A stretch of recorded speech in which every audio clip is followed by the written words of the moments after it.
Tribuners, 2 mobil terbakar diduga terkait mafia BBM. Polresta Ambon imbau warga tak isi BBM berlebihan.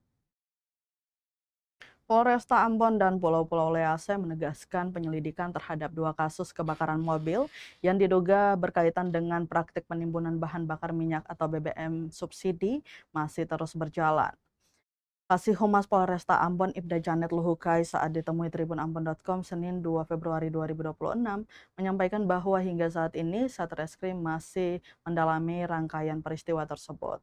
Ia juga mengimbau masyarakat Kota Ambon agar tidak mengisi BBM melampaui ketentuan, terlebih menggunakan jerigen atau memodifikasi kendaraan. Pernyataan Kasih Humas ini disampaikan menyusul mencuatnya 2 kasus kebakaran mobil yang diduga kuat berkaitan dengan praktik penimbunan BBM subsidi di Kota Ambon. Kedua peristiwa tersebut memiliki pola yang hampir identik, yaitu kendaraan pribadi dimodifikasi menjadi sarana pengangkut BBM dalam jumlah besar.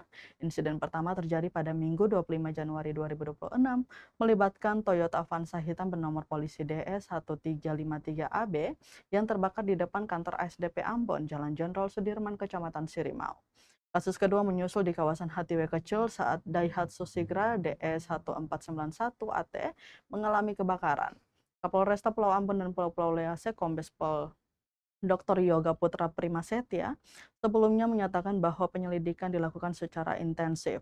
Pada kasus Avanza, polisi telah mengidentifikasi pemilik pertama kendaraan, Abdul Qadir L. Namun kendaraan tersebut diketahui telah berpindah tangan.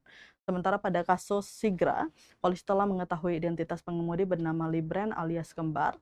Meski demikian, hingga kini belum ada penetapan tersangka maupun penahanan.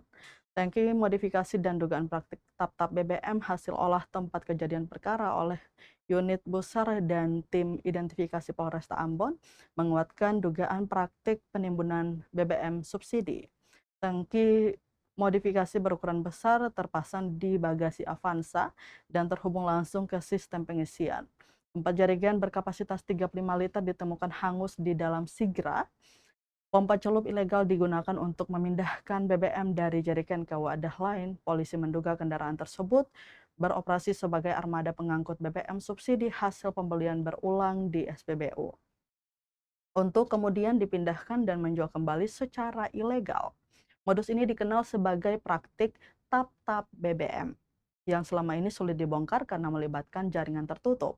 Praktik penimbunan dan niaga BBM subsidi secara ilegal bukan sekadar pelanggaran administratif. Pelaku dapat dijerat Undang-Undang Nomor 22 Tahun 2001 tentang minyak dan gas bumi sebagaimana diperbarui melalui Undang-Undang Nomor 6 Tahun 2023. Dalam pasal 55, ancaman hukuman mencapai 6 tahun penjara dan denda maksimal 60 miliar rupiah. Publik menanti ketegasan aparat meski polisi mengklaim bekerja profesional. Namun belum adanya penahanan memunculkan pertanyaan publik. Apakah kasus ini akan berhenti pada pengemudi lapangan atau benar-benar menjerat aktor intelektual di balik dugaan mafia BBM subsidi di Ambon? Hingga kini Tribuners bangkai kedua kendaraan masih terpasang garis polisi dan dijadikan barang bukti utama. Namun sorotan publik tak lagi sekadar pada kebakaran, melainkan pada keberanian aparat membongkar jaringan yang diduga bermain di balik distribusi BBM subsidi. Kasus ini menjadi ujian serius bagi penegak hukum di Maluku.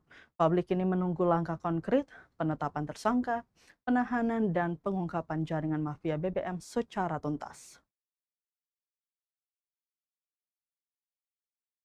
Baik, sampai dengan saat ini masih dalam tahap penyelidikan dari pihak Satreskrim Polresta Pulau Ambon dan Pulau-Pulau Lease. Perkembangan akan kami sampaikan kembali. Untuk itu kami menghimbau kepada warga masyarakat Kota Ambon untuk tidak mengisi BBM melampaui yang sudah ditentukan karena dapat membahayakan baik diri sendiri maupun orang lain. Demikian.